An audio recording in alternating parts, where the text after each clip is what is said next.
Netcasts you love. From people you trust. This is Twit. Bandwidth for Ham Nation is provided by CashFly at CACHEFLY.com.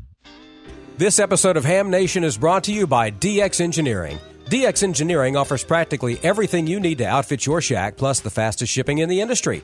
Most in-stock items ship the same day, Monday through Friday until 10 p.m. Eastern.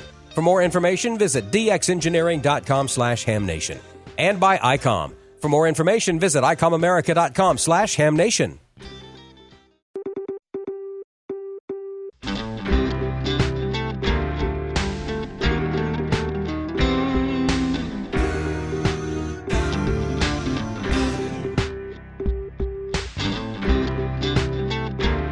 This is Ham Nation, episode number 347 for April 18th, 2018. From Visalia to Sweden.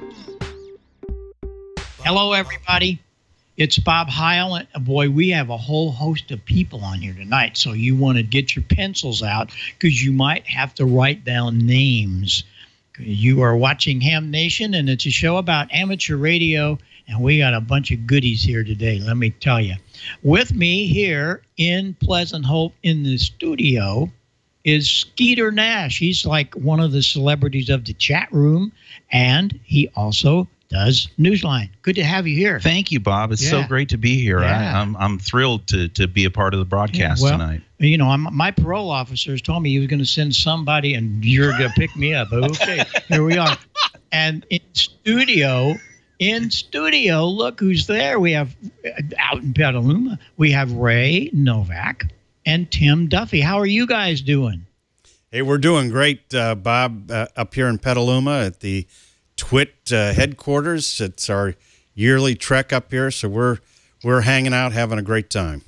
Yeah, it's been a fun time to look at the new studios. This is my first time here, so it's been pretty cool looking around and a couple of things that I want to sneak out of here.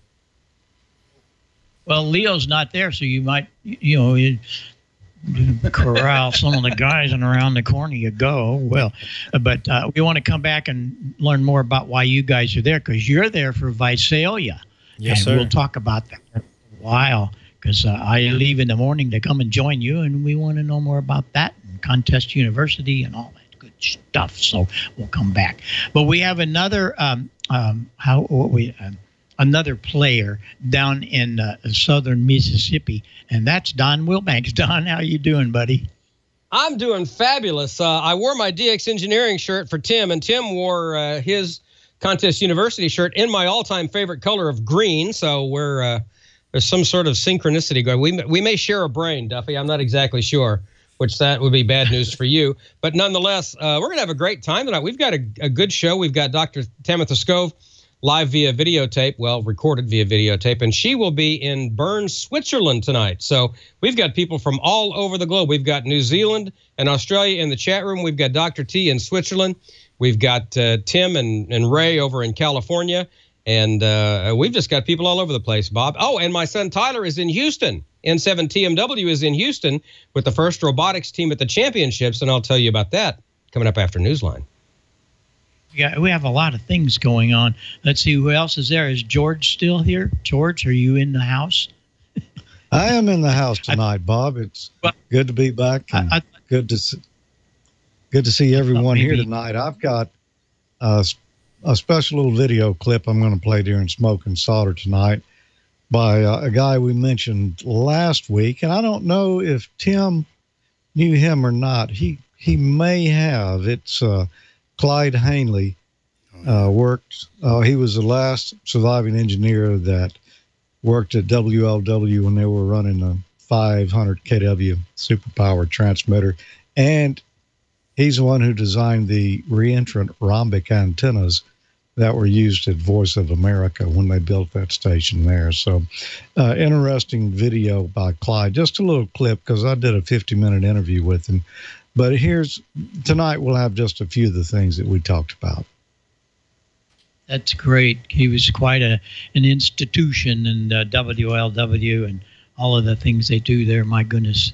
If you get to Dayton you want to take out some time and go visit that because it's not very far away.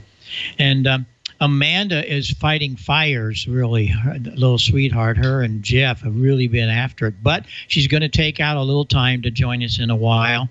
And the other side of that whole coin is Gordo is out with the city. They had some kind of communications problem. Guess who they call? Gordon. So we're just all over the place tonight, but that's okay. That's what amateur radio operators do, and we're thrilled to be here and report on some of this stuff. So let's get started here. Let's go ahead and let Don tell you a little bit about DX Engineering, and maybe Tim can tell you a little more. Who knows? Don, it's all yours, buddy. Yeah, we can do that. And of course, we want to mention WTWW. Speaking of the big shortwave station, the Voice of America, of course, we're on shortwave tonight as well. WTWW 5085 and 12.105. Not quite 500 kilowatts, but it's 100 kilowatts with a huge monster signal into Africa. So hello to everybody listening tonight on shortwave on WTWW. All right, summertime is coming. Springtime is basically here now. Well, in fact, it is here. And that means you're going to be going and taking your stuff out into the field. Field day is right around the corner. The weather's nice. And DX Engineering knows that having quality amateur radio equipment and parts is only half the battle. If you're going to take that stuff out in the field, you need to keep it safe and organized. Talking about the fires that are going on in Colorado and in Oklahoma, if you have a go kit, you definitely need to keep that gear safe and organized. And that's why DX Engineering carries a range of products that make storage and portable operations simple. DX Engineering carries professional quality protective cases from Nanook. These things are world class. Nanook cases are the ideal way to move and store your valuable and expensive radio equipment. These cases have been tested to withstand scorching desert heat and frigid Arctic blasts. They meet strict military standards to be lightweight and virtually indestructible. They feature exclusive power claw latches that ensure that the lids stay closed. Keep your antenna analyzer safe with a Nanook and analyzer combo. It has sectioned foam made to fit specific Rig Expert and Comet antenna analyzers. Pretty cool thing. Nanook cases come in a huge range of sizes and styles. You see it right there on the DX Engineering ad in that high-vis green. Good stuff. You'll find the one that's absolutely perfect for you. Also, DX Engineering has new parts box storage cabinets that make it easy to stay organized by storing all of your DX Engineering parts box storage cases in one convenient spot. They're sturdy plastic cabinets that'll hold up to 5 plastic cases. They fit snugly and slide out 10 inches for easy access to the parts that you need. They can be purchased empty or loaded with 5 clear storage cases, enabling you to consolidate your parts that may be scattered all around your shack. Make stuff easy to find. Keep it in one place. DX Engineering also sells parts box cases that are filled with an assortment of crimp-style coaxial connectors or with an assortment of power pole connectors. And the DX Engineering rip ties are great for hams who do a whole lot of portable operations or have a lot of cables lying around the shack. Rip ties make it easy to store and organize cables, securing them with a reusable strap. Unlike a zip tie, these are reusable. They're durable and they're rugged. And also, unlike a zip tie, you don't have to cut them with a pair of dikes to get them off. And they're designed for years of use at home and in the field. These cable wraps hold tight, yet they easily unfasten with a pull from the end. And because they're hook and loop, they can be reused over and over and over, saving money and aggravation in the process. And they come in several lengths and colors. You can color code your coax with these cable ties. Just amazing. And you know, DX Engineering ships faster than anybody else in the industry. Most orders placed by 10 p.m. Eastern are shipped same day. With proven products and expert advice, DX Engineering helps you shrink the globe. Request your catalog or shop online 24/7, 365 at dxengineering.com/hamnation. A fine sponsor of this little dog and pony show we like to call Ham Nation, and we're awfully glad that they're here. Let's go ahead and get into the news of the week now with Amateur Radio Newsline. From Amateur Radio Newsline Report number 2111, these are the Ham Nation headlines for Wednesday, April 18th, 2018. The search has officially begun for the next Chief Executive Officer of the American Radio Relay League. According to ARRL.org, applications are now being accepted for the position until May 31st. The CEO will oversee the day-to-day operations of the organization. ARRL has 159,000 members, 90 paid employees, and an annual budget of $15 million. Applicants must have at least a bachelor's degree, 10 years of management experience, and have demonstrated the ability to provide effective leadership. The ARRL prefers candidates who have a master's degree and 15 years experience and are active amateur radio operators. Preferred candidates should have been an ARRL member for at least 4 years.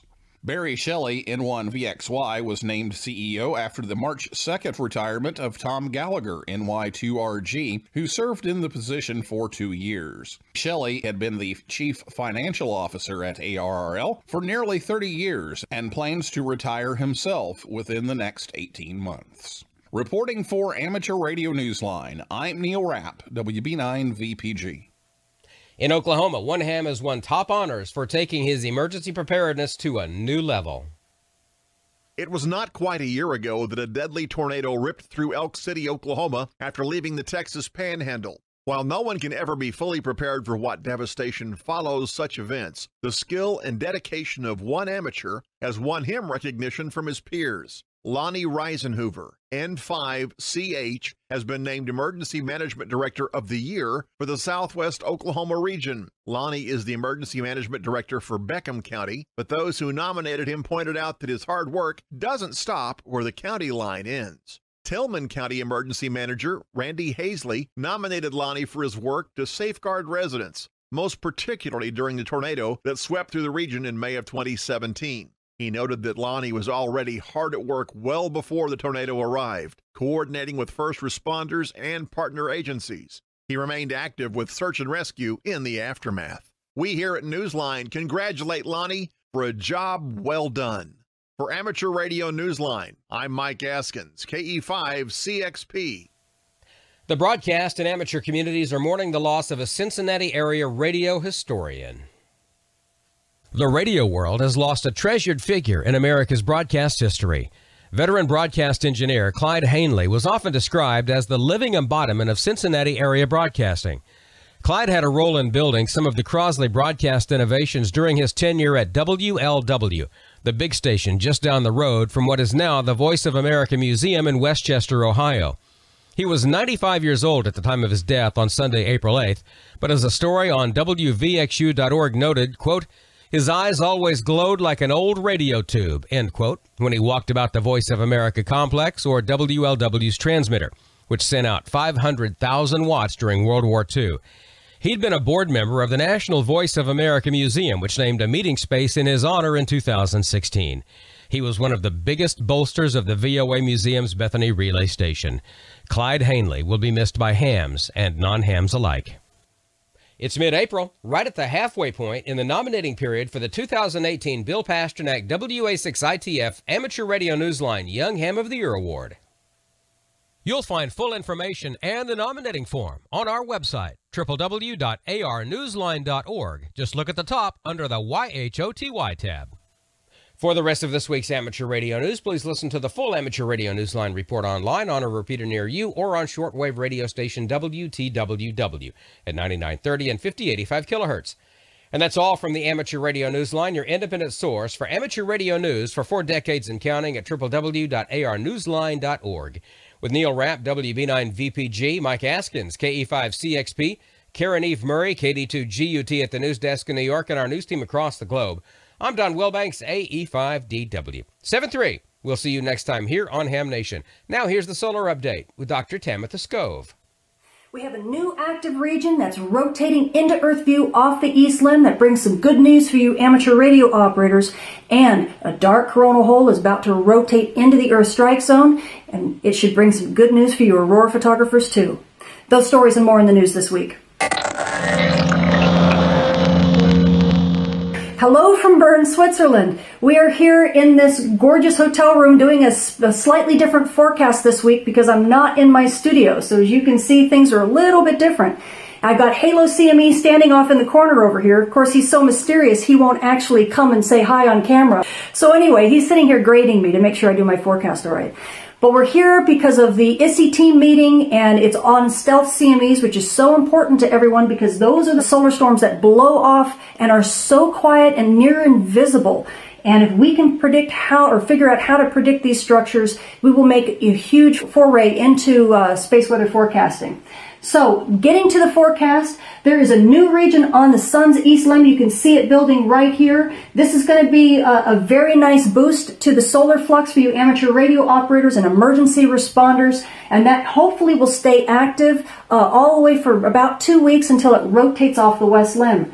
Meanwhile, we have this big story, which is this dark coronal hole here that's rotating into the Earth strike zone in the next couple of days or so, and this should bring maybe minor storm levels, definitely active conditions to you aurora photographers. High latitudes might actually see a bit more than that, which is good news, but this should last for easily the next few days and easily into the weekend before things begin to calm down. Now, switching to your solar storm and aurora possibilities over the coming week, I've got to put it on pause for just a second because the rest of the ISSI team has just joined me. Say hi, guys. Hey! So you're hearing scientists clapping. These are the guys that are working on the stealth CMEs, and hopefully we'll solve all the forecasting problems before we leave by the end of the week. What do you think? Hopefully. For sure. So for the rest of you, for the aurora and the solar storm possibilities for this coming week, we are anticipating that fast wind from that coronal hole that's rotating into the Earth strike zone.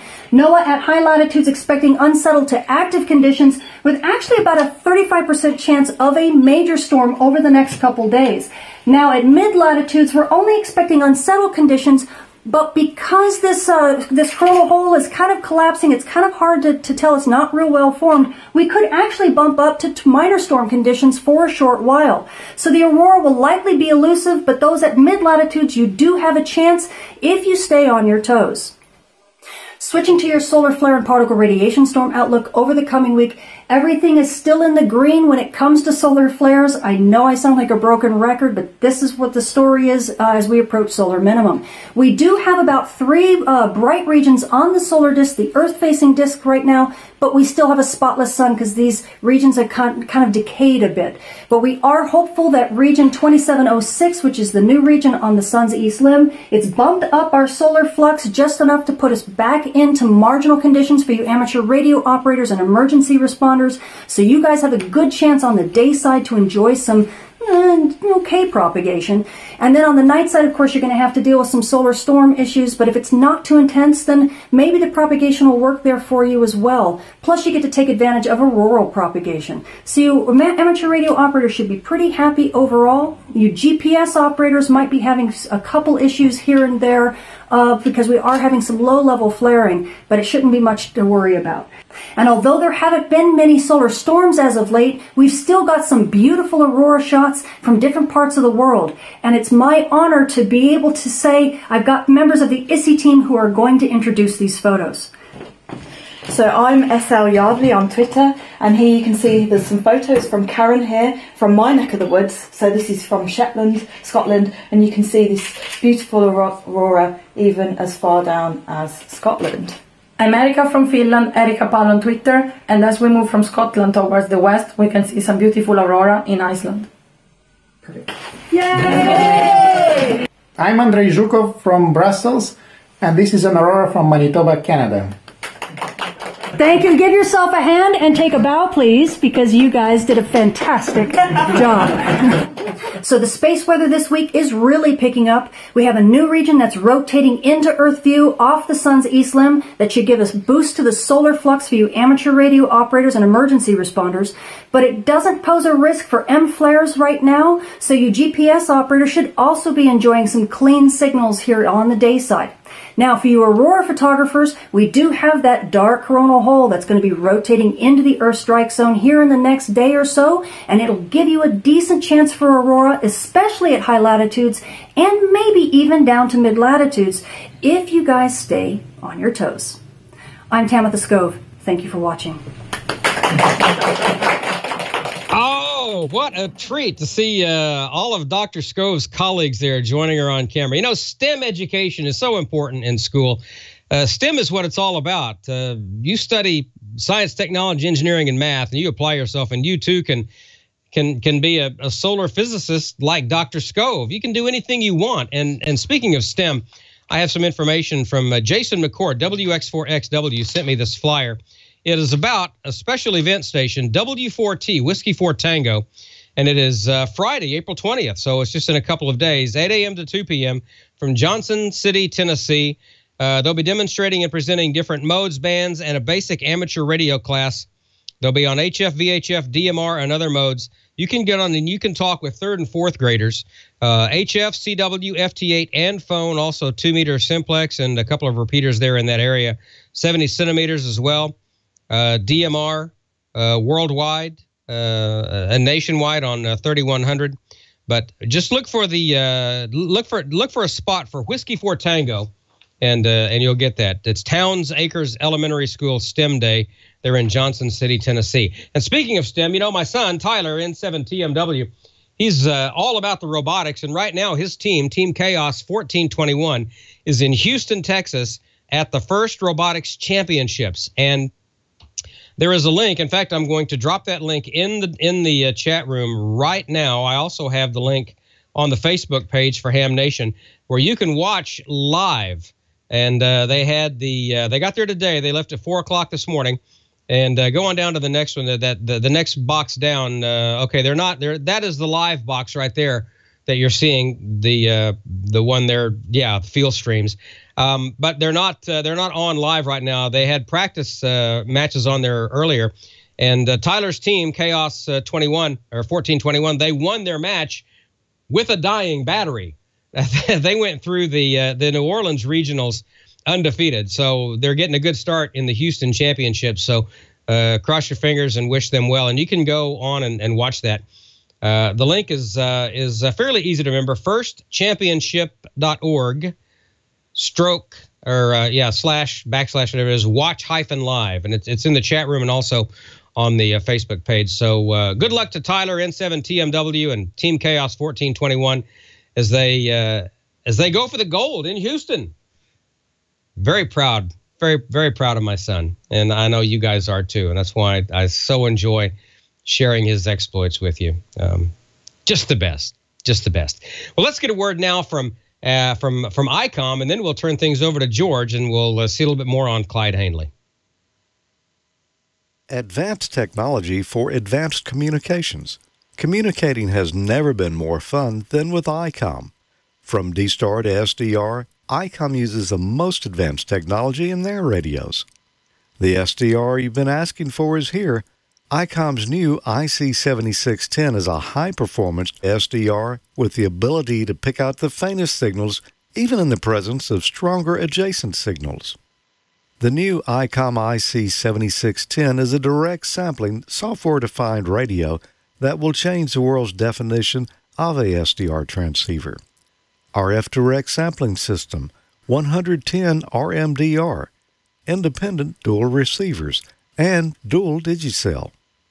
Whether you're looking to enter the world of D-Star or need a backup D-Star portable for your Go kit, the ID31A Plus is the perfect radio. Easy to operate, the ID31A Plus is available in silver, red, or gold. Worldwide communications, share pictures and text messages, and it's IPX waterproof, compact, lightweight, and tough. Find out more about all the great new ICOM radios. Visit icomamerica.com/amateur. Going to Hamvention 2018. Become one of the 100 lucky winners to take home a limited edition swag kit. Visit ICOM's website to enter into this April contest today.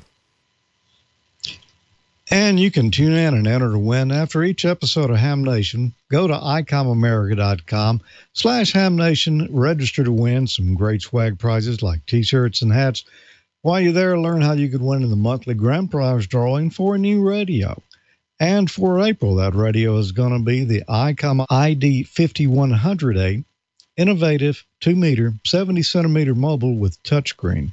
It does both analog and D-Star. It has DV dual watch, built-in GPS, SD card slot for voice and data storage, DV and FM repeater list functions.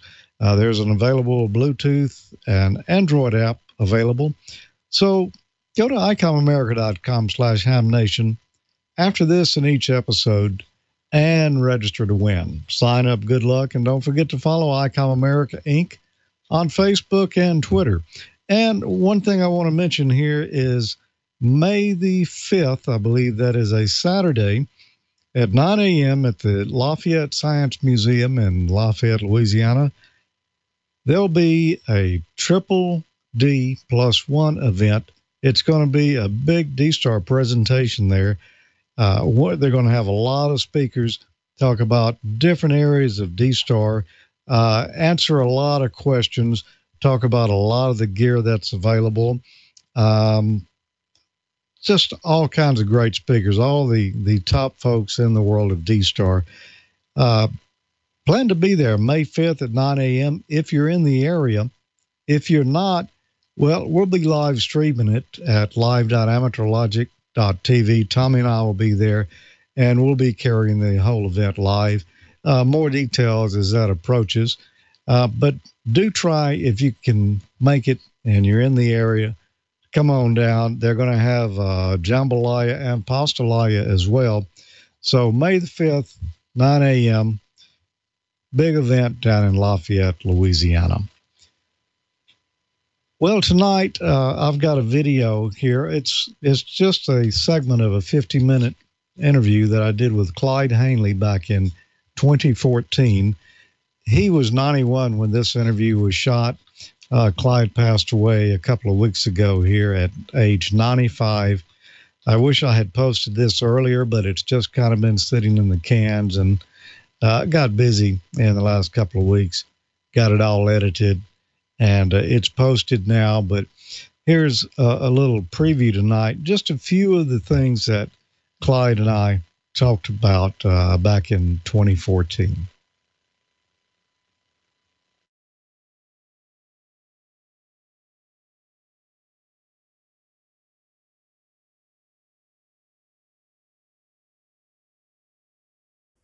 Hi, I'm George with AmateurLogic.tv, and I'm talking today with Clyde Haehnle, a broadcast engineer from the Cincinnati, Ohio area. Clyde, we really appreciate you taking out time to talk with us today. Glad to do it. It's my honor. And you've worked in broadcasting most of your life? All of my life. All of your life. Started in 1941. I was a co-op student from the University of Cincinnati. My first job was to work down at WLW. Midnight to 8 a.m., running the old 500,000 watts during the experimental period. Tell me about that. That had to have been some experience. It was a real thrill. At midnight, we'd sign off of 50 kilowatts. We'd fire up to 500 kilowatt. The fire-up procedure took about a half hour before midnight. We turn on the air and the water, on all the... There were 3 power amplifiers in series. There were about 200 kilowatts each. There were 2 modulator units and 1 power supply. And then we used the 50 kilowatt as a driver for the 3 power amplifiers. And a 50 kilowatt, I mean, that's the biggest you can have on the air today. Yeah, well, that was our driver. And we loaded that thing up at one night to 700,000 watts. Wow. And it was a real thrill. It's a real thrill if you're an amateur to dip your plate currents to 100 amperes. Boy, I bet. You rock it through resonance, and that really felt good.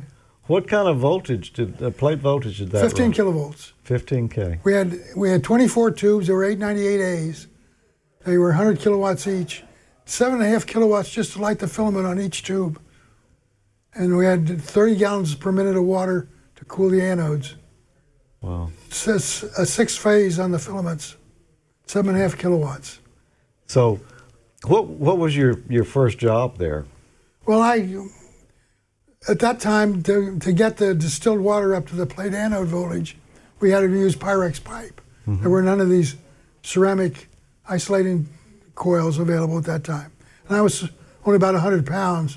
I was the only guy who would fit down in the vault to stop the leaks in the Pyrex pipe. So that was my main job. Then after we signed off, I would go through. We'd run the 500 kilowatts from midnight to 2 a.m., non-commercial. My job then was to go through and check for leaks in the water, feel every capacitor for heating, and the heated capacitor I'd have to change. Check all the connections. That took about 2 hours, and then I'd have it by teed. Wow, so you'd have to climb up inside the transmitter to do all this. Well, there were 3 power amplifier cubicles, 2 modulator cubicles, and the rectifier cubicle. And you'd have to move from one cubicle to the next. The tower had 8 guy wires supporting the tower. You can see it down the road. And if it got struck by lightning, the lightning would jump across the ball gaps on the guy wires. Well, the transmitter power was enough to maintain the ionization of the arc. So you had to shut the transmitter off to stop the arcs on the guy wires. So we had to build an electric eye pointing to one of the gaps in the base of the tower. When that flashed, it tripped the transmitter off to deionize the arcs. So it would sustain its own arc once it got started? Once it got started, yes. It was ionized. What about nighttime operation? Was it,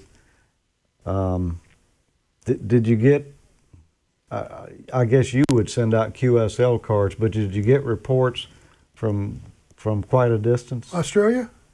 Australia. That's about as far as you can go, I think. We had consistent listeners in Southern California. But, of course, at 700 kilocycles, your coverage during the summertime is limited because of atmospheric noise. We did an extensive study on atmospheric noise relationship to class of reception. Instead of going to actual millivolts per meter, we went to ISO service contours, constant signal to noise ratio. So we knew where the noise was. We measured atmospheric noise. We measured man-made noise in the cities. I bet the man-made noise now, today, would be so much higher than it was back then. Oh, yeah. That's really kind of killed AM with everything, all the garbage we put out in the air today. That's right. We went out to all different sized cities and measured man-made noise in the cities with a vehicle. And we come back and correlate that to the population of the city. And if we knew the population, we knew what the man-made noise was. So we knew what strength of signal we had to get in there to provide satisfactory coverage. We had 3 classes of coverage, A, B, and C. A served 90% of the time, 60% of the time, and 30% of the time for the 3 classes of service.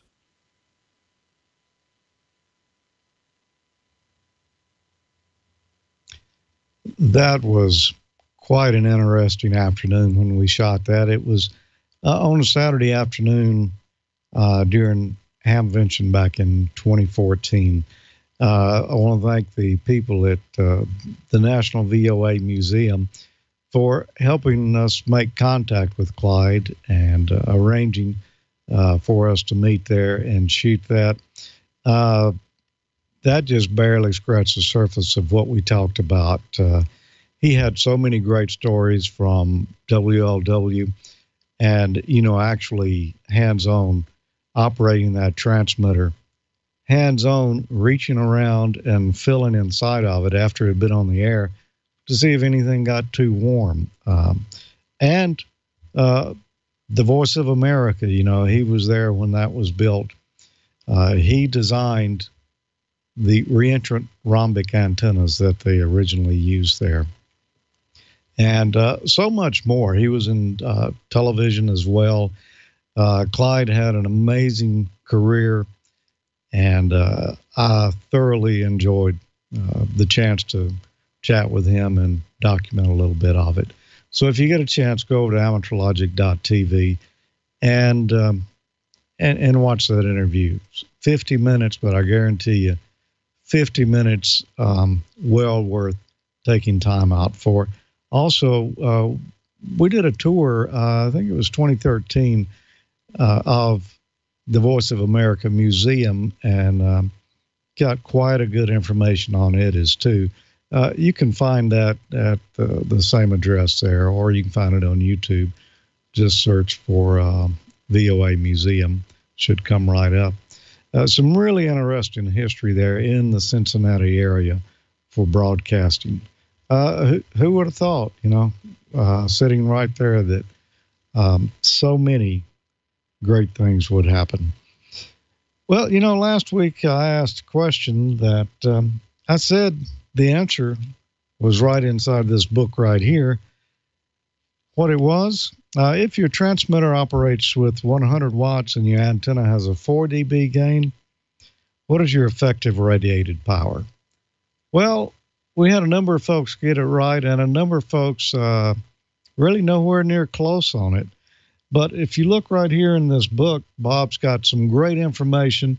He's even got tables of decibels and power ratios and one thing or another. And according to this, Bob says it would be 251 watts. Well, we had an answer from Richard Bassam. He said, you know, the easy way you could figure this out in your head, 100 watts increased by 10 dB by a factor of 10 or 1,000 watts, decreased by 3 dB or half would be 500 watts, and decreased by another factor of 3 dB or half would give you 250 watts. And he says that'll leave you with an increase of 4 dB. So his answer was 250 watts. Well, he was within 1 watt there. I said that's close enough. Richard Bassam, K9ILU, will be sending you this copy of the Heil Ham Radio Handbook, 2nd edition. I know you're going to enjoy it. And for next week, I've got another nice prize here. This one comes from MFJ Enterprises. It's the MFJ 148RC a radio control clock. It's a dual clock, 12 or 24 hours. I set one side for Central Standard Time here where I live, the other side for UTC, and both of them get automatically synchronized with WWV.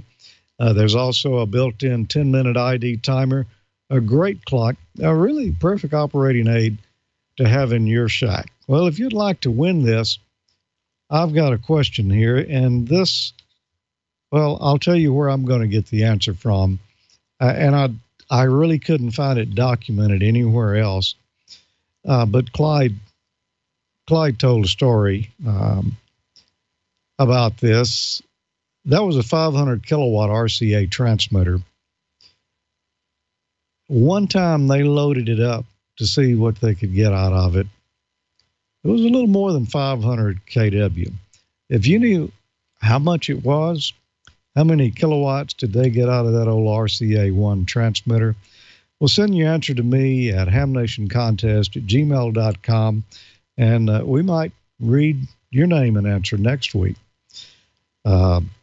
So once again, thanks to Clyde. I really wish I would have got that posted, you know, in time for you to watch it, but we've got it out there now, and I know so many folks are going to enjoy hearing the tales that you had to tell on some of the earlier days of broadcasting there. And before I pass it to Bob, I just wanted to ask Tim. Tim, did you ever meet Clyde? Yes, I did. It was at Hamvention, and I can't remember the year, but I shook his hand and thanked him for all the work that he had done, and he paved the way for a lot of really cool things in broadcast. And every time I listen to WLW, I think of Clyde. So I was very lucky to meet him one time. Yeah, me too. I only met him once, but boy, when I did, I took the opportunity to get all my questions in, and I still wish I could ask him some more. So now I guess, Bob, you've got some more pine board action for us tonight? Well, I did have, but we have too much going on. We're going to do that next week. Before I get started, I want to tell you personally on the air, George, what a piece of history that is. And I thank you for doing that, because these are things that you can't recreate. And so that was a real cool thing you did. And we all need to go watch it a couple of times, because you're going to learn some things. And that was great. I can just imagine all these hams. And all the engineers then were hams running around saying, hey, let's see if we can crank it up to 700. More water, Louie. That's great. And anybody watching, if you ever get a chance, and you can make a chance. You have to make things these days. Don't let it pass you. Go visit that whole WLW complex. It's pretty cool.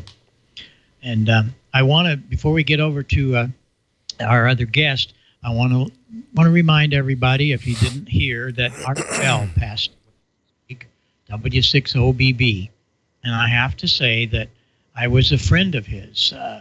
I know there are so many crazy, stupid things about Art, but most of it was what he did to make his radio show go. And he could take some of those, some of the weirdest people in the world. Of course, he did this at night, at 3 a.m. And these people, they just had all these crazy ideas, and he'd feed them and give them a piece of rope and let them hang themselves. But he was a great guy and a really good ham. I always remember he'd be on 75 meters. Usually the last 10 minutes of his show, he'd simulcast it. It'd be on down to 3820 or so while he was still on the Premier Network or wherever he was. It was great. I really got to remember all of that stuff, because it doesn't come back. You have to grab the moment while you can. We were at an NAB show, and Mike DeRoe, the wonderful guy that built the DeRoe meter, we call him No Money Mike, and his call is NO6M, so that's where that comes from.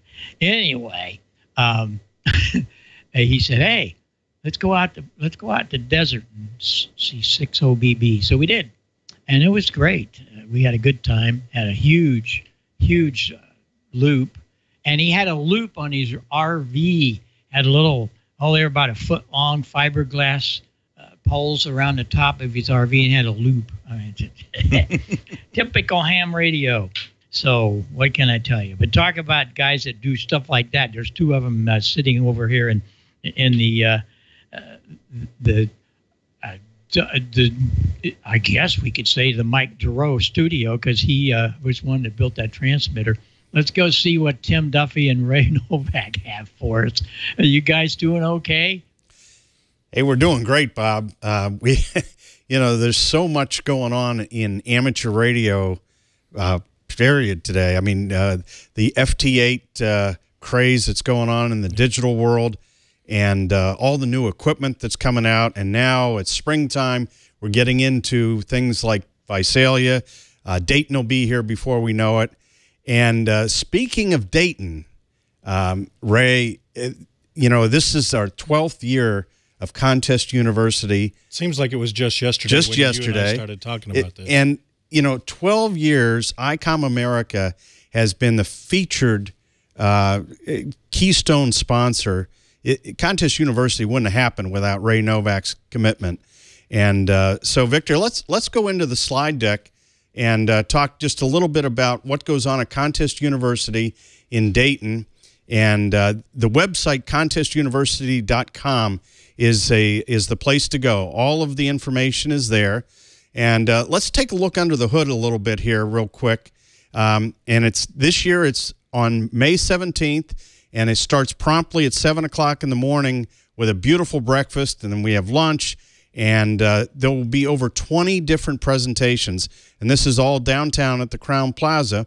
But on the night before, Wednesday night, Ham Nation is at the Crown Plaza Hotel, and here we were a few years ago with K0STH, and of course there's Val, NV9L, who is Amateur of the Year this year at Hamvention, and Terry Cade MNJ.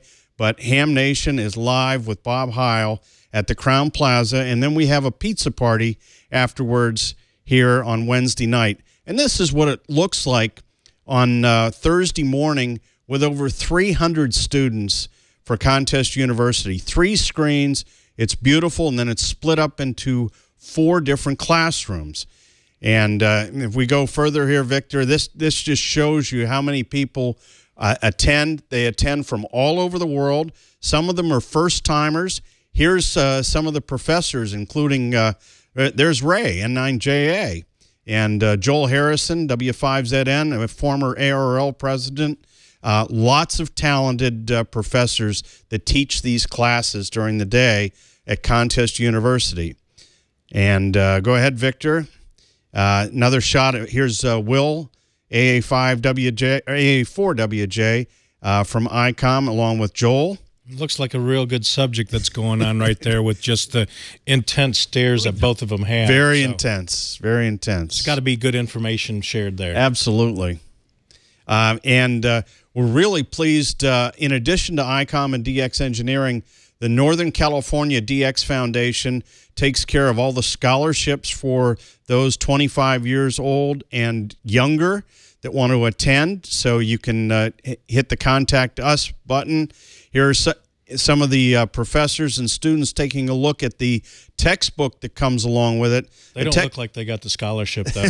Well, they're a little older than 25 years old, but the textbook is almost 400 pages, and it is a great reference manual after Contest University is over.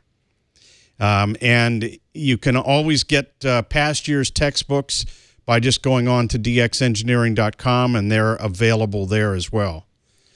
Here are some of the students. Here's Neil, WB9VPG, who is also on AR Newsline, and one of his students from the from his high school and attending Contest University. You can see another youngster in the background. Very, very proud of the young people that attend Contest University. Also, lots of YLs. Here's Sandy, DL1QQ from Germany, who has attended Contest University now for 5 years. And there's Terry, Kate, MNJ, who handles all of the hard work behind the scenes to make Contest University and a lot of the other Dayton events in the Contest Super Suite, etc. happen. So I talked about scholarships are available for those under 25 years old. And you can go to contestuniversity.com for lots of information on how you can get signed up. We still have a few slots available, and I'm very proud that Contest University, when it started, it was just in Dayton, but now it's in over 15 different countries, and it's held twice a year in Italy. It'll be held in Germany. It's also will be held in England this year. So there's lots of Contest Universities around the world. And those of you that are lucky enough to be able to make it out to Dayton the day before, Ray will be there. Michael Coulter, WHCI, will be one of the opening speakers.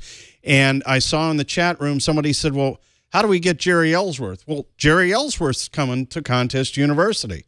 And Dr. Ted Rappaport is coming to Contest University. So if you want to get in on some of the great folks in this hobby that are doing things on HF radio and VHF radio, you get to rub elbows and have fun. It's a jam-packed day. And Ray, I can't thank you enough for all you do to make this happen. One of the cool things about Contest University is when you first came to me talking about it was the concept of the guys that are at the top of the contest list are sharing their secrets. What do they do? What's their station built like? What do they do to keep radios from interfering with each other? And a lot of these multi contest stations are in a small footprint. How do you work all of that? And these guys are sharing that information. And I thought that was remarkable to see that happen. And that in its essence is amateur radio, mentoring, Elmering, and doing things to help each other out. And we get guys that come from their clubs and want to know how to make their field day experience better. Oh, yeah. You know, and so, and speaking of contests, you know, the World Radio Team Championship is this summer in July in Germany, and I will be competing with DL1QQ as my teammate, and we have selected the ICOM IC7610 as our radio. The one George was talking about earlier. That's right. Yeah, in the ad. So we're very excited, and I've tested this IC7610 now in 2 different contests over in Germany, and man, what a radio. So very excited about that, and I'm sure other teams will be using that radio as well. But software-defined radio with all the bells and whistles, and still portable enough to go out in the field with it. So very excited about all those things. And Bob, thank you for all your support of Contest University, allowing us time here on the show. And hopefully a lot of Ham Nation viewers will join us the Thursday before Hamvention. And how's registration going right now? It is stronger than it's ever been. We're ahead of last year, but there's still room for more students. So come on in. Register now. You still have room, right? We're not filled up? We're not filled up quite yet, Bob, but we're getting close. So if you're interested in coming, now's the time to push the Register Now button. You got it. All right. Well, we'll see all of you there, and especially on Wednesday night. And I think they've got a bunch of Pro 7s for some prizes for Contest University shipped to you, too. So great. We'll get in on some action. And I really appreciate you guys coming on and letting people know what's going on other than just a ham radio convention in Dayton.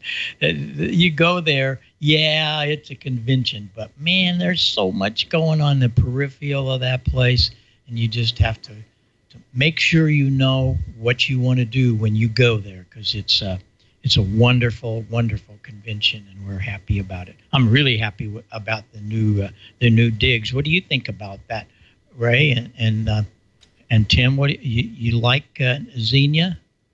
Well, I know from our experience this past year, we love the location that we have.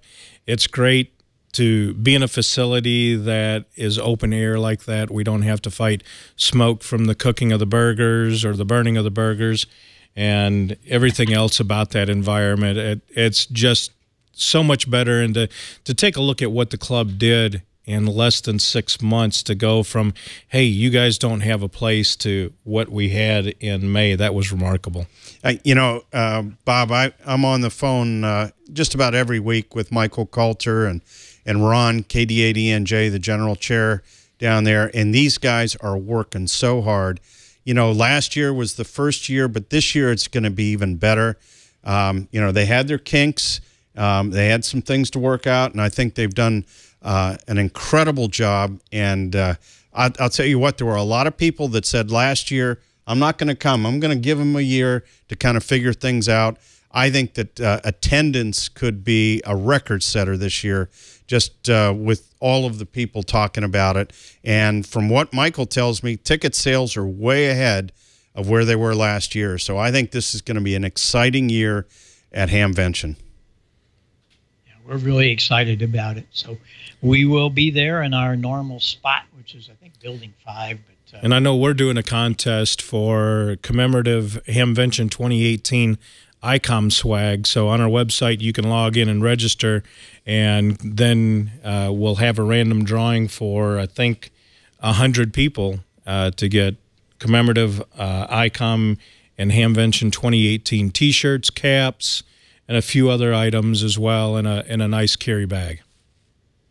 Cool. Super, super. One of the things that everybody asks me, I get so many emails of people I see at the various Hamfests I go to.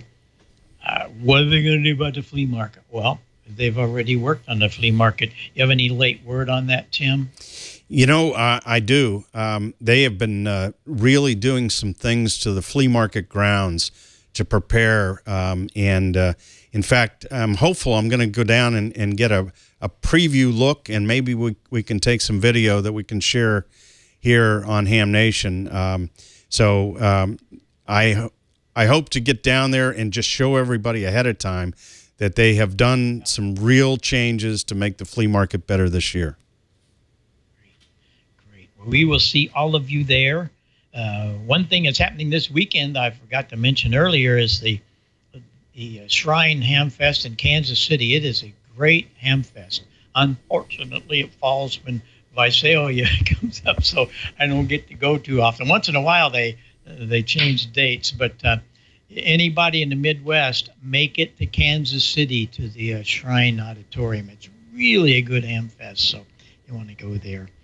Well, we have a really good next segment from our contest lady, Miss Val, who is the Amateur Radio Operator of the Year. Yay! All right.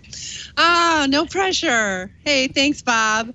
And by the way, this is like the book you get at Contest University. It's pretty thick. I mean, every slide from every presentation. So if you can't get to them all because they have like 3 or 4 different rooms going on and you miss some, all their slides are in here. So you can't, you don't have to miss it. You might miss it in person, but you can get it in the book. So this is really, this is gold right here. If you're getting into contesting or a seasoned contester, Jerry, who, you know, has every award imaginable on the walls here, has been to every single one, all 12, because he always picks something up. So if you're a seasoned contester or just starting off or thinking about it, it's really worth it. Val, do you have some pages folded in there?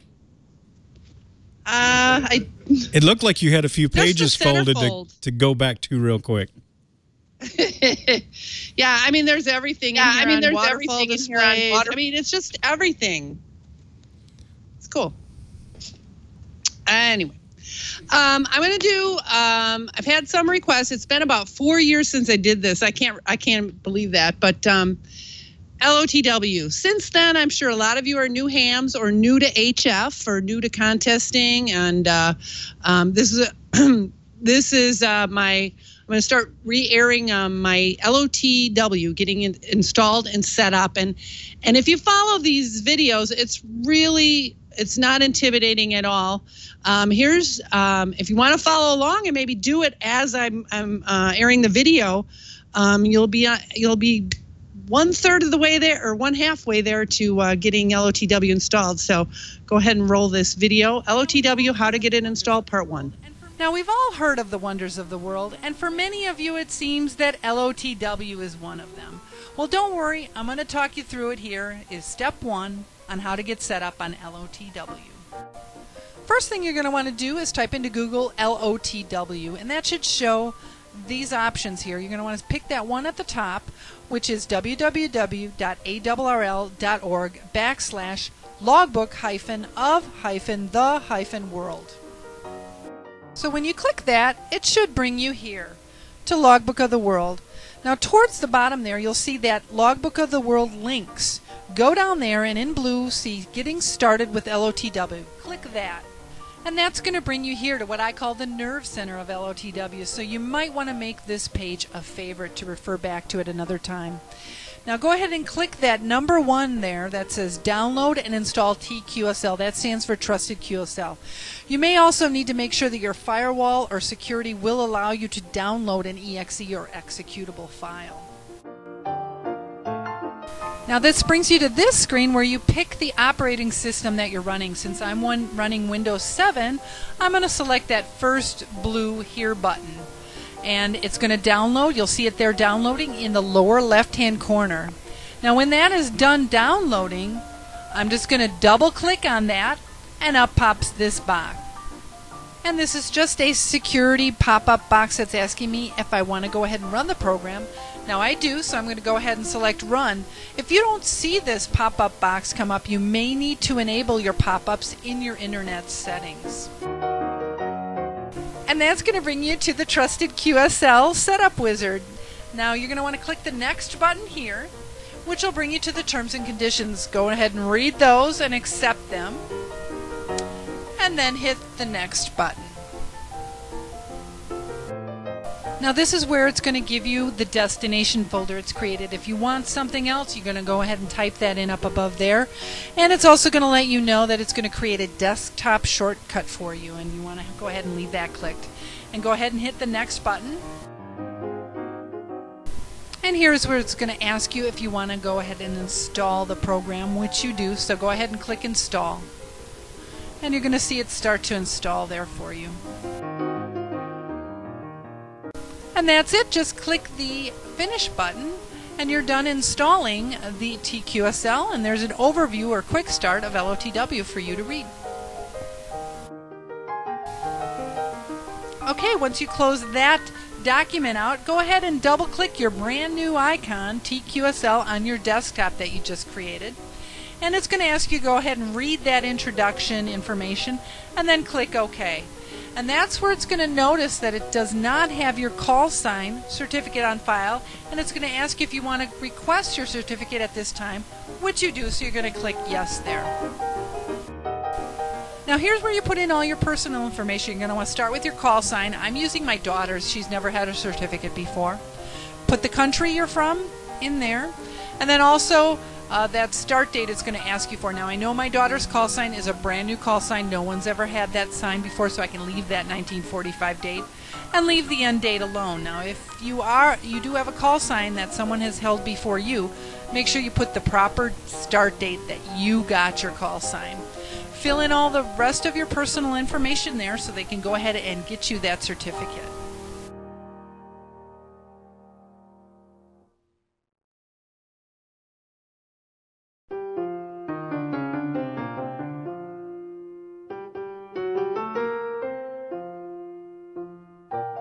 And here's where you're going to put in your email address.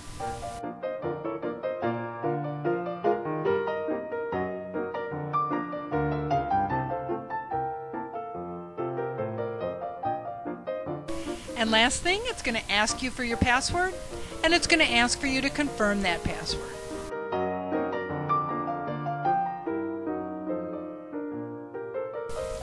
So now you just have to click that finish button, and you're almost done. It's going to take you to one last screen where it's going to ask you if you want to request your certificate electronically. You're just going to click yes on that button right there, and you'll see the request being downloaded. Well, we're not exactly done. There's a new version available, so click OK, and it's going to upload that latest version.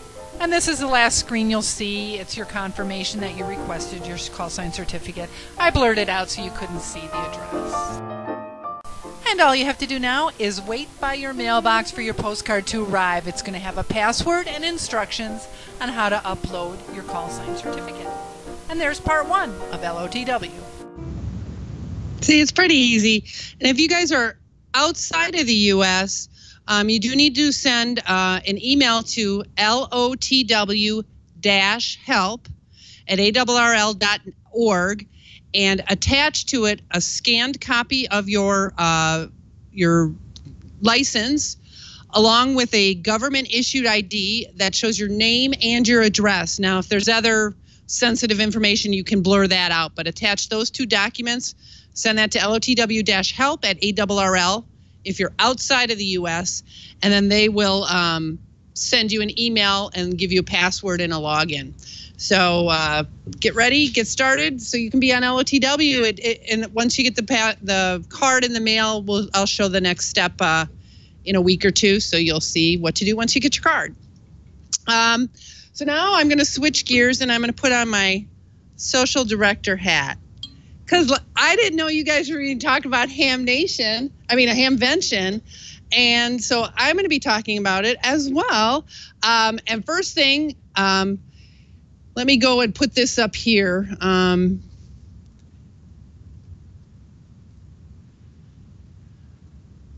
Okay. Well, wrong one. So if you guys go to the hamvention.org, you're going to want to order your tickets in advance because it's going to save you $5. So if you go on the main page here, it's only 29 days away. You can order your tickets. You can get scooter, handicap parking, find out about that, accommodations. And look at here. You can become a tech in a day or a general in a day. So if you're thinking about getting your license or upgrading your license, here's the place to do it. So make sure you go ahead and order that. A lot of great stuff on here, tells you all about it. But what I'm going to tell you is stuff that a lot of people, well, first I'll tell you about this one. You got to put on your calendar Saturday, May 19th, 10:25 in room 1, the Ham Nation Forum's going on. I don't think Don's going to be there, but Gordo, me, Bob, George, and I don't know who else, but I know Bob, George, me, and Gordo, I think, are all going to be there. But Don, I know you're trying to. Hopefully you will get there. So put that on your calendar. But what I want to show you is stuff kind of not on the Hamvention calendar. Your Contest University is one, which, like Tim was saying, is almost sold out. So go ahead and register for that right away. Also, you have the Contest Super Suite. If you go to contestsupersuite.com, that's four nights, every single night, Wednesday, Thursday, Friday, and Saturday. Now, Wednesday night, we're going to be doing our show live from the Contest Super Suite. That's the second floor of the Crown Plaza. And pizza and wings is Wednesday night, I believe, or one of the nights is, wing party is Thursday night. Wednesday, we got pizza. And every night there's some kind of food, free food. You can't turn down free food. And cash bar, and it's a lot of fun. So go to Contest Super Suite if you want to learn more. It's no tickets needed, no entry fee or anything. You just show up. Also, some other events going on nighttime-wise. We got the Top Band Dinner. That is Friday night at the Crown Plaza. So if you're into low band DXing, this is a place to go. That guy is going to be doing that. Hang on, I think I have another one here. There you go.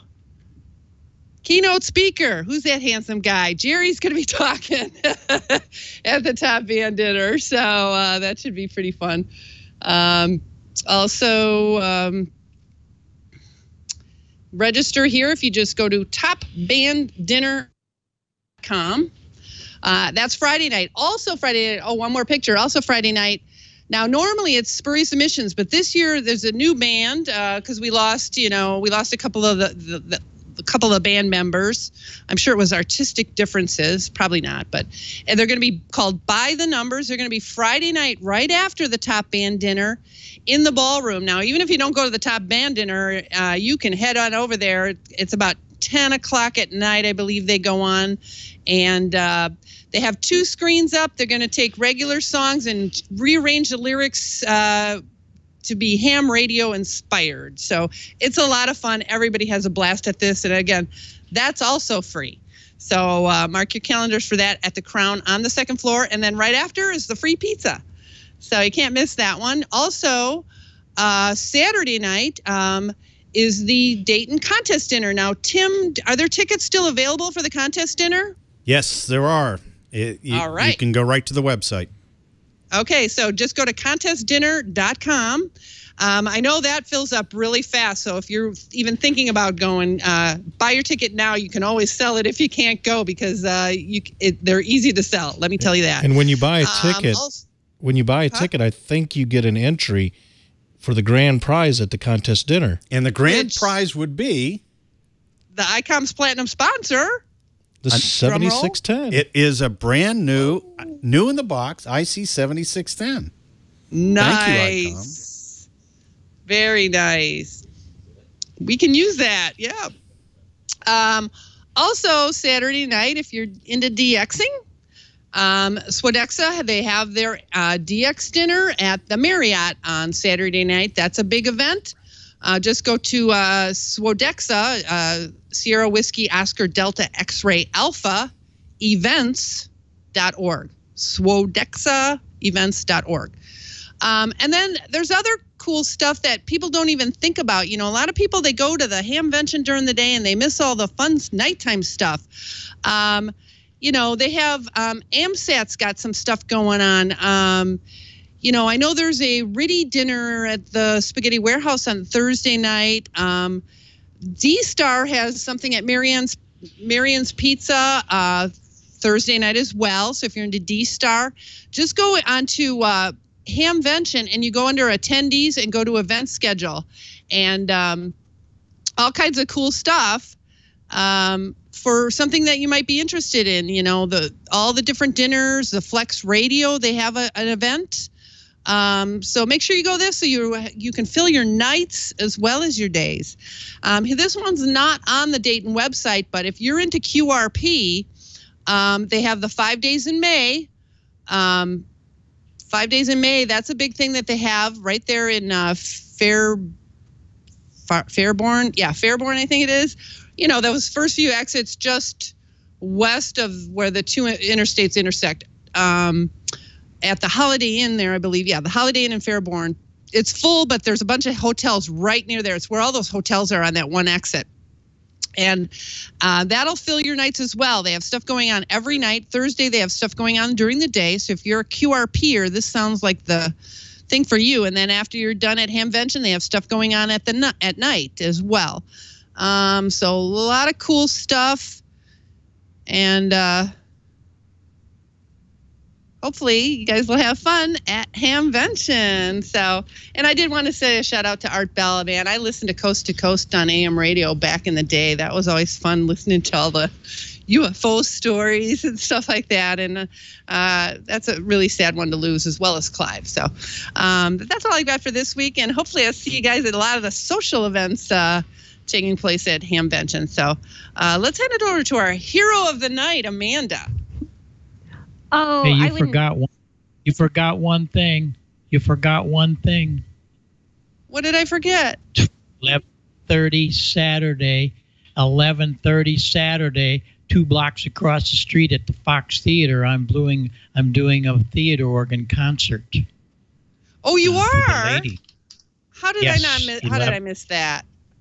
Across the street from the Greene County Fairgrounds? No. We're talking about Visalia. Oh. Visalia. I was doing Hamvention. Well, you got to go see his concert, Bob's concert. The ladies are doing this for their Saturday luncheon, believe it or not. So, the Fox Theater there has a 4 manual order to the same thing that I have in St. Louis that I've been playing for 60 years. So anybody going to Visalia will see it Saturday at 11:30. So very nice report, too. That's great. So, boy, between what Tim and Ray gave you and what Valerie gave you, no questions about what you're going to do in Dayton. Have fun, for sure. Amanda, good to see you. You've been out really doing some tough work. I'm glad you're there. So nice to see you. Well, thank you. And also just for Art Bell, he used to scare me because he used to talk about shadow people. And if anyone ever listened to his episodes about shadow people, I was scared to death. All right, that's enough about that. But rest in peace, Art Bell, for sure. And yes, I have been busy. We've had about 8 wildfires break out here in Colorado. And yesterday afternoon, I was listening to my repeater system, and this is a crazy story, kind of. And you can hear the audio when I give it to AR Newsline. But here we have this guy, KE0ILD. He just starts shouting on the repeater, "Hello, is anyone listening? I need someone to call 911 for me. Please, someone call 911. And I kind of paused a second and waited. No one answered, so I answered. And I said, "This is K1DDN. What can I help you with? Who do you want me to make a call to?" And he said, "I see smoke surrounding my house. I have no idea what's going on. Is there a fire nearby?" And I said, "Okay, I'll call 911, but I need to know where you're located because you might be in a different county than me and I might not be able to get through." And then he gave me his address and I Googled it and I said, "Okay, there is a fire near you," because I do pay attention to all fires in Colorado, obviously. And he had no idea that there was a fire near his house, and we knew that there was a fire going on. And he said, "Well, I've been trying to call 911, and our phones are busy, and I don't know, do I need to evacuate?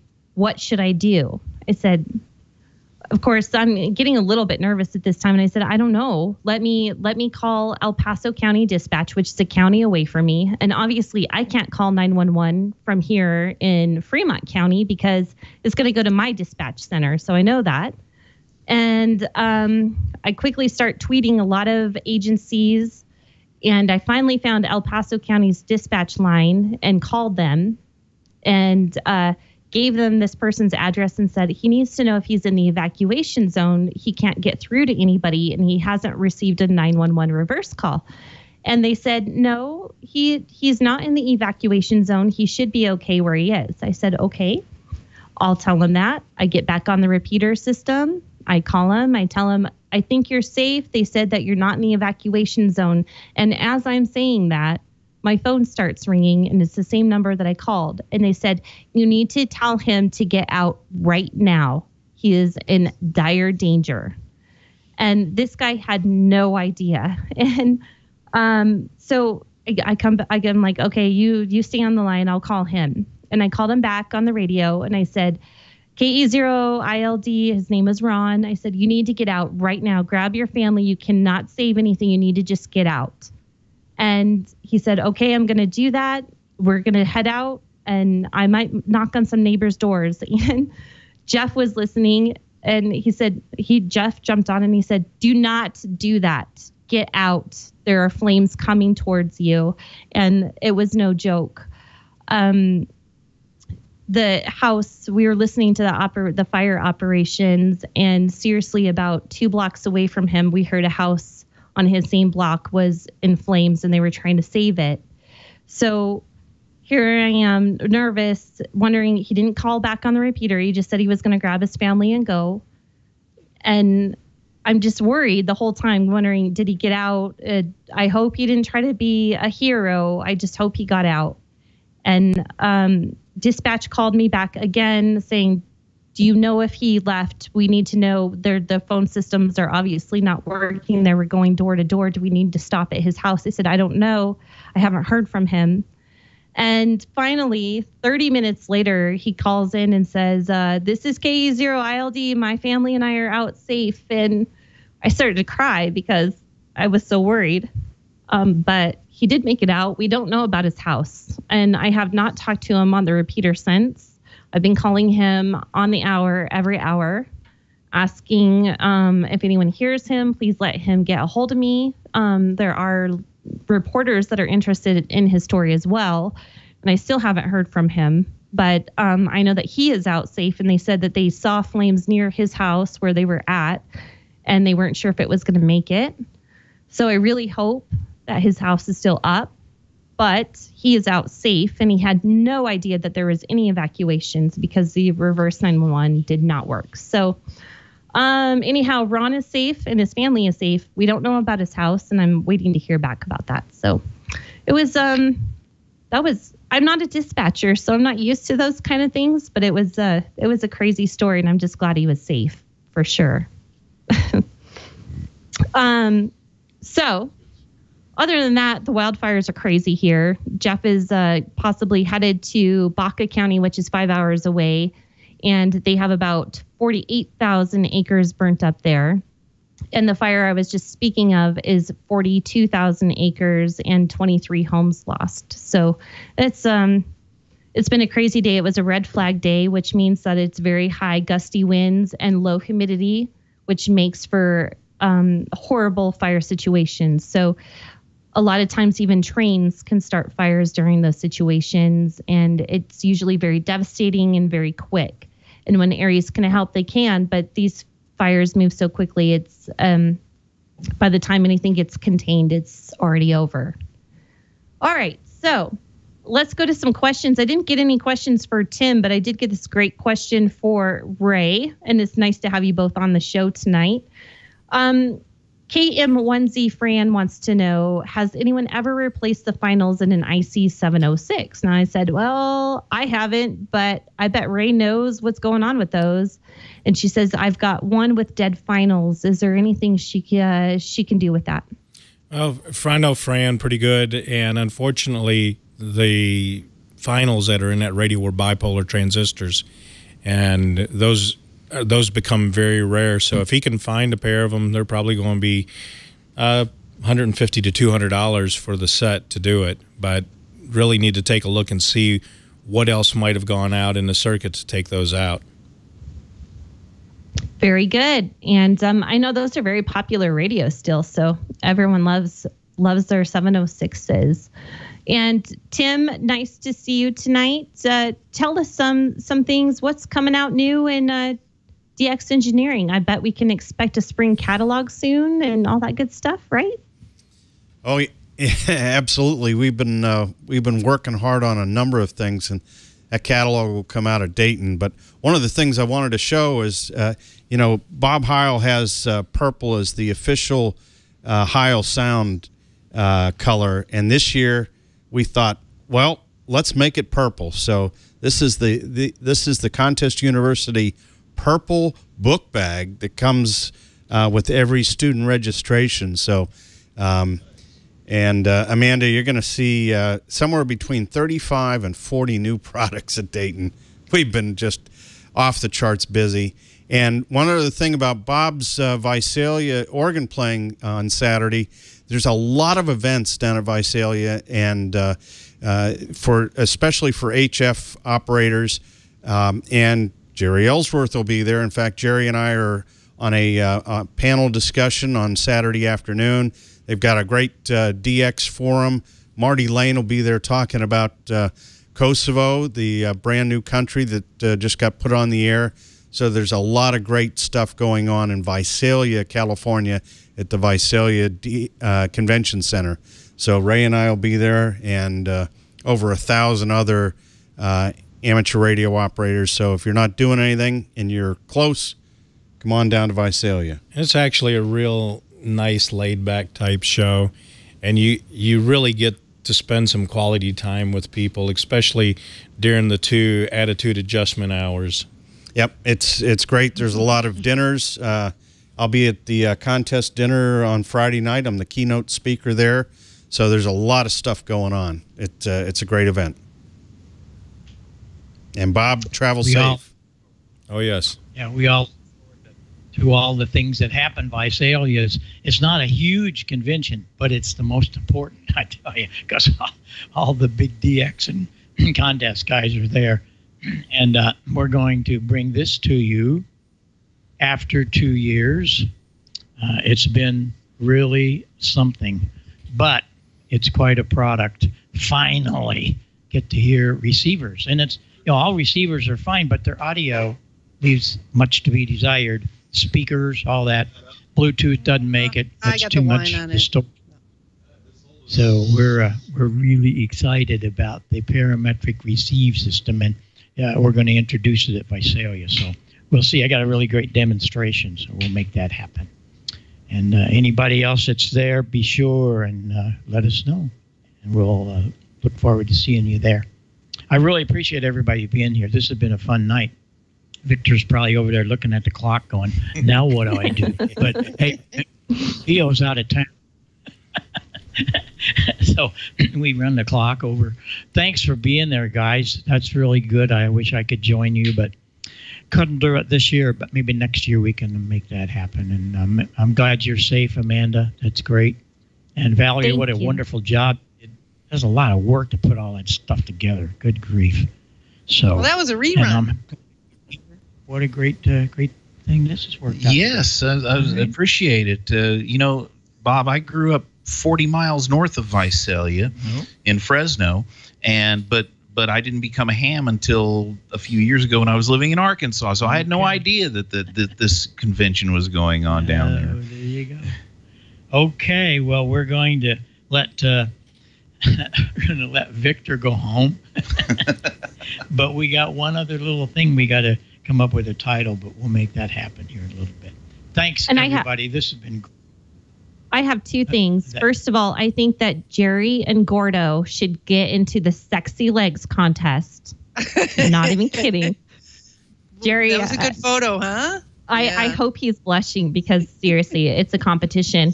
And I do have some nuts to go over. So, and happy birthday, Twits. That's why I'm wearing my Twit shirt. It's their 13th birthday. So thank you, Leo and everyone, for supporting Ham Nation. You guys do a wonderful job with us and deal with all of our chaos. And Victor, for sure. You guys are awesome. All right, let me go over some nuts. 14 Charlie for D-Star. Echo Link, we have Dewdrop In. And DMR, we have TAC 311. And only the 40-meter net we have on 7192. So there you go. Happy birthday, Twit. Back to you, Bob. Thank you very much. We'll be back here next week right here at the same time, and we're looking forward to seeing many of you at all the conventions. And don't miss, if you go to Dayton, the Ham Nation Forum. There were 400 people there last year in that forum, and we'll look forward to all of that. So thanks, Victor. We appreciate it. We'll talk to you next week right here on Ham Nation. But for now, 7-3 and bye-bye.